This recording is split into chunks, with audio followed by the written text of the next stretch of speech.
Hello everybody, welcome to another reaction video by me, Yomi. Don't forget to click the like button below and subscribe.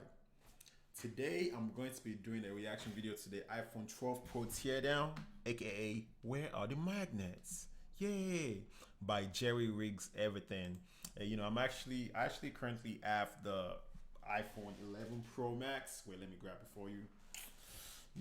Nothing wrong with the phone, but hey, you know, I actually signed up for the iPhone upgrade plan because at really last year around October I broke the screen of my iPhone 10 Pro Max. Or was it called 10 Pro Max? I'm not sure. I took it to the Apple store and they told me that it was going to cost me about $350 just to fix my screen. I'm like, come on, seriously? Like, what was the point? And y'all know every year, like, you buy an iPhone for 1,000 and something dollars. By the time you're going to sell it, I think they were probably going to take a trade in for about $300-400. Come on, in 1 year. So I'm just like, what is the point of keeping a phone for years to come? There's just no point. I might as well just keep upgrading. It's a way for me to treat myself. I'm a fan of Apple, but I'm not an Apple fanboy. I'm just not a. My first phones were Android phones, and I'm just not a fan.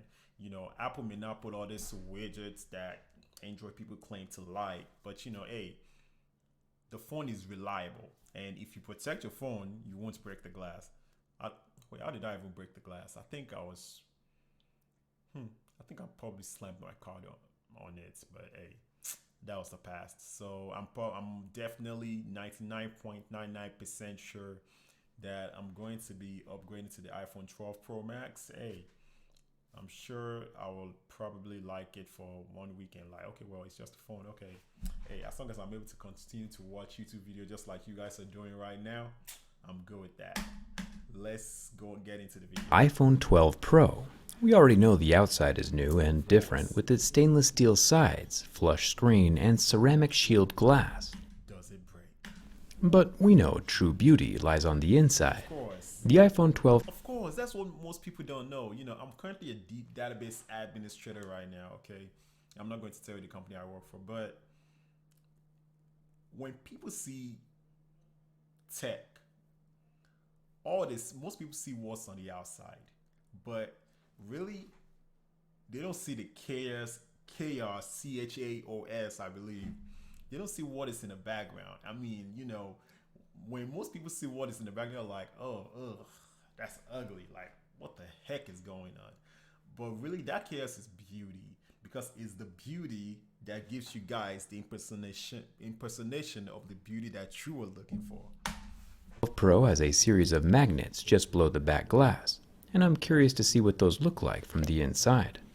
One thing you'll really want to avoid though is letting your wallet or credit card get too close to the back of the phone. Magnets can ruin credit cards, unless of course you carry a shielded wallet. Huge thanks to Ridge. I'm not even gonna lie, I don't even know that. Okay, and I'm sure about 90 something percent of this world don't even know that magnets destroys your credit card. Wallets for sponsoring this video. I got my own Ridge wallet about 2 years ago, and it's been in my front pocket ever since. I got the burnt titanium version, since titanium is one of the coolest metals in existence. Fun fact, did you know there's a hidden spider on the $1 bill? Cool little trick to show your friends. All you need is a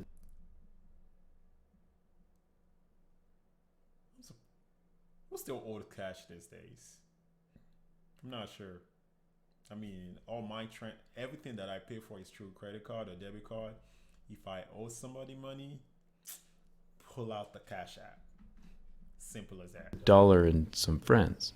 If you don't have either, you can still optimistically get a new wallet and just hope for the best, like we're all doing for 2021. Mine's a bit worn after being in my pocket for 2 years, but the burnt titanium still looks pretty good. It can hold up to 12 cards plus cash. The Ridge wallet comes in 30 different styles, like aluminum, carbon fiber, forged carbon, and a limited edition topographical map of Half Dome, and you can choose between the money strap or the clip version. Since these are metal, of course, you probably don't want to carry them in the same pocket as your iPhone, but it's good to know that if they do. Can someone please tell let me check his name again. Can somebody please tell Jerry Rig everything that I do not care about the wallet. I just want to see him tear down the iPhone 12 Pro. That is it. Do ever end up next to each other on a table or desk or something, the magnets in your phone won't hurt the cards since the wallets are shielded. I'll leave a link down in the description. You can use the code JERRYRIG to get 10% off your order and free worldwide shipping. There's a lifetime warranty and a full 45-day return policy if you don't like it. I've definitely been happy with mine though. Now it's time to take apart the new iPhone 12 Pro. Let's get started.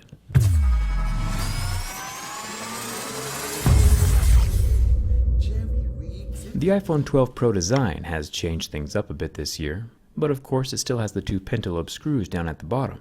This time around, the iPhone 12 Pro is quite a bit more water resistant as well. Still IP68, but tested at a depth of 6 meters in water instead of the normal 4 meters that the iPhone 11 Pro is. Guys, because your phone is waterproof does not mean you throw it in water. Okay? I fell for that same ad, and guess what? Dropped my phone in a hot tub, took the phone out, and the phone was done for. Okay?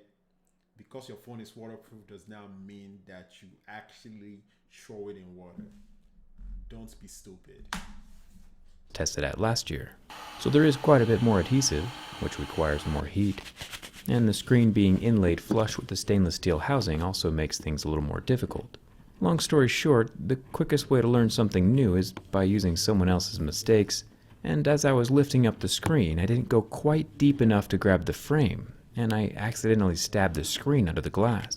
And while I was able to get the screen off in one piece, that little stab in the wrong spot killed the screen entirely. So it's a good idea to learn from my mistakes if you ever need to open one of these up. The phone is still alive. I would not even touch it. If something was wrong with my phone, I'm just gonna take it to the Apple Store. I'd rather deal with them messing something up than me messing something up. But now I'll need a new screen. Anyway, besides the fact that I just broke a phone in front of millions of people, there are two tri-point screws holding down a metal plate over the battery. I'll remove those, as well as the metal plate, so we can get to the real goods inside. I'll unsnap the battery ribbon just like a little Lego, along with the screen ribbon. There's another plate up top with 4 more tri-point screws that I'll remove before unsnapping the screen from the phone entirely. Replacement iPhone 11 Pro screens are around $170 right now, so I imagine the iPhone 12 Pro will be... Guys, don't believe that price. I'm telling you, go to the Apple Store right now and ask them how much it's going to take for you to fix your iPhone screen. It's not going to be 170, okay? It's going to be way more than that. Trust me. Priced similarly when they start coming out, if Apple doesn't digitally lock them to the motherboard, making third-party repairs impossible, which they seem to be doing more of lately. There is a smorgasbord of other connectors revealed now that the screen is gone, connectors on top of connectors. So it looks like I'll just be unsnap, snap, snap, snap, snap, snap, snap, snap, snap, snap, snapping them just like little Legos. The last one is taped to the top of the motherboard, so I'll peel it back and move it out of the way before we head over to the cameras. There are 4 screws holding down the metal plate over the camera units. The iPhones are always super complex inside, and this one requires at least 4 different screwdriver bits and a whole lot of organization, since pretty much each screw is a different size and shape. The top camera is the main one, the 12 megapixel sensor with optical image. Just think, you really need some very good memory to be able to put this iPhone back together. Stabilization. I mean, I can remember numbers, but I've tried this before and I messed up my phone fully, and I'm pretty sure I missed some screws. And I mean, the phone didn't work again after that. Then we have the 12 megapixel ultra wide camera with no OIS, and the bottom 12 megapixel 2x optical zoom camera, which does have that OIS. You might be asking, hey Jerry, what about the LiDAR sensor? And that's a great question. We'll get to it in a second. Still inside of the phone, we have the front Face ID and the 12 megapixel selfie camera. The LiDAR module is still screwed in and facing the rear of the phone. The brains of the operation, the motherboard, has 6 screws holding it in place. The SIM card tray has a white water damage indicator sticker over the top grill. The sticker can be seen from outside of the phone if you just peek inside of your SIM card tray slot. Apple's pretty smart. Their phones might be water resistant, but they're not waterproof, and Apple can tell if it ever gets wet when that sticker turns pink. There are 2 more ribbons at the bottom of the motherboard, and then the whole thing can pull away from the phone. It's another double stacked board again this year, with no thermal paste or copper heat pipe. It's just living its best life with no extra cooling. The LiDAR sensor is held in place by 2 more screws. LiDAR is actually pretty cool. It's like a depth sensor on steroids, able to bounce infrared light from one circle and measure the bounce back to calculate distances. It makes for some really fast 3D scanning and measuring. It's even found in some self-driving cars. Here in the iPhone, it'll probably mostly be used for really fast autofocusing for the camera, but it's still cool to see futuristic technology in a mainstream smartphone. Now, the iPhone battery does have the magical pull tabs, but I'm gonna bust your bubble and just break it to you that I basically broke all of them.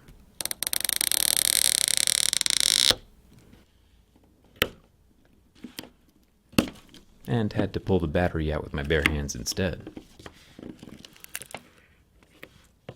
The battery is a bit smaller than last year's iPhone 11 Pro, sitting at just 2,800. You guys are probably wondering, this guy ain't talking much. I mean, this is very fascinating. I mean, just to see that it's able to take this iPhone apart. I mean, though he broke some stuff, it's not breaking much compared to a lot of us out there. 115 milliamp hours. We also get our first look at the top side of the wireless charging coil. Spoiler alert, the other side looks way cooler. But first we'll pull out the loudspeaker. It's a gigantic mess down here with 10 more different sized and shaped screws and standoffs. But we finally do get to lift out the loudspeaker with its water-resistant mesh inside of the opening, as well as a new massive orange gasket to help seal up that hole. The SIM card tray is modular, kind of fun. The Taptic engine is also a bit smaller this year, but interesting fact, Apple plopped a Lego-style connector right in the middle of the ribbon. Whoever said Apple doesn't innovate has obviously never seen this. Plus, there's this thing down here that looks super important and I don't even know what it does. If the iPhone looks like a chaotic nightmare inside, it's because it is. The wireless charger is physically tied into the phone's side buttons, so I'll unscrew this metal bracket on the side and pull the mute switch through the frame. Then finally, after everything, we get our first look under the wireless charging pad and glimpse this glorious array of circular magnets around the outside. It's rather brilliant of Apple to use magnets to perfectly position the 2 coils on top of each other. Instead of using one large circle magnet, it's actually made up of 18 smaller, more rectangular magnets. Apple has said that every single magnet used in the iPhone 12 is recycled, which is awesome. Getting rid of the charging brick, headphones, and making the box smaller is also supposed to help out the environment. Fun fact though, creating a brand new smartphone consumes almost as much energy as using a smartphone for an entire decade.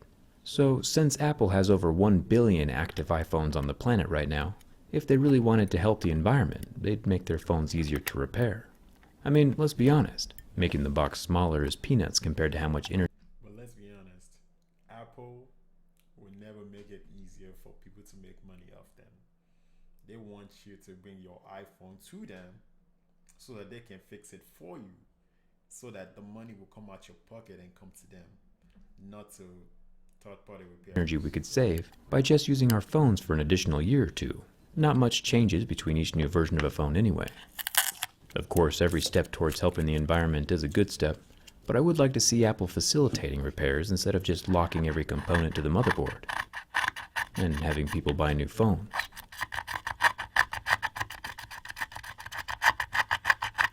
Which seems to be their current trend. The underside of the glass can be scratched away, making for a small frosted glimpse into the wireless charger. Apple could make one of the coolest clear phones of all time with this coil, but they didn't. So I did. Every real detail from the inside of the phone can now be seen on the outside, without voiding your warranty. Even the magnets. We can see the magnets, the charging coil, and even the water damage indicator sticker here on the SIM card tray. And if we bring over the magical magnetic MagSafe charger, we can see how the two work together. The charging coil plugged into the wall creates a small energy field that the receiving coil can receive. Science is pretty cool.